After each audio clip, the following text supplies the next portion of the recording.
Good morning, Madam Chairperson, Honorable Deputies, ladies and gentlemen, fellow Quakers, and parents. I ask you, am I intimidating? Am I threatening? Can I make a difference?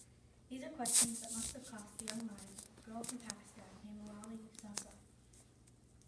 No matter what the answer was, she was set to make a difference in our world, as we know. Malala was born on July 12, 1997, in Swat Valley, Pakistan. She was named after Malala of Maiwand, a warrior woman from Afghanistan. She grew up in the city of Mongolia with her two brothers, her mother, and her father, and two pet chickens. I have two pet chickens too. Malala speaks fluent Pashto, Urdu, and English. She was taught by her father, Zayuddin, who is a poet, a school owner, and an activist for education. Malala once dreamed of being a doctor, though her father encouraged her to become a politician. Malala started speaking about education rights by the time she was 11. She asked an audience in nearby Peshawar, "How dare the Taliban take away my basic rights to education?" This speech was covered by newspapers and television across the region. This was just the beginning.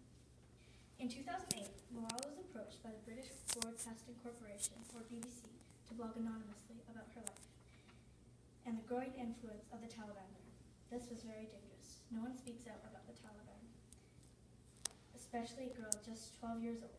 Malala did this with her father's support. At the time, the Taliban was banning TV, music, and shopping, and girls' education. She was in 7th grade. On January 3, 2009, her first entry was posted. She would handwrite notes, secretly pass them to a local reporter, who would send them to the BBC. Some of her stories were about the battle in Swat, first military operations, and less girls going to school. Finally, her school closing. January 15, 2009, date set by the Taliban that girls could no longer attend school.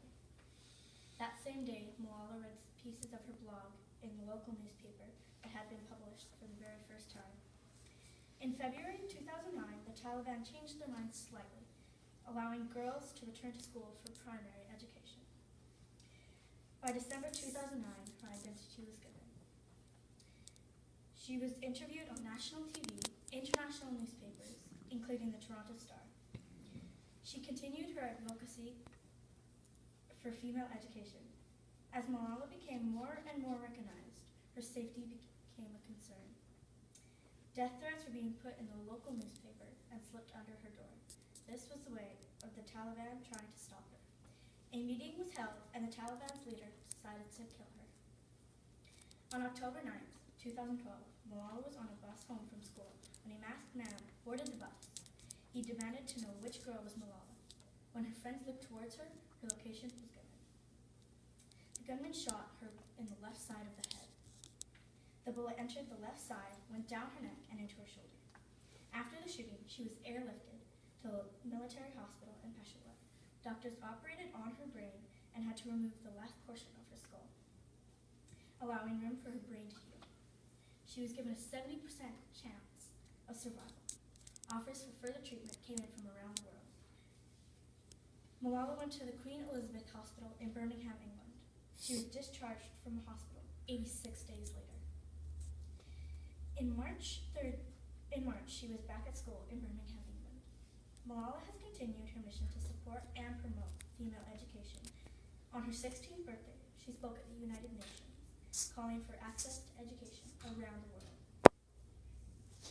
This was her first speech back since the attack.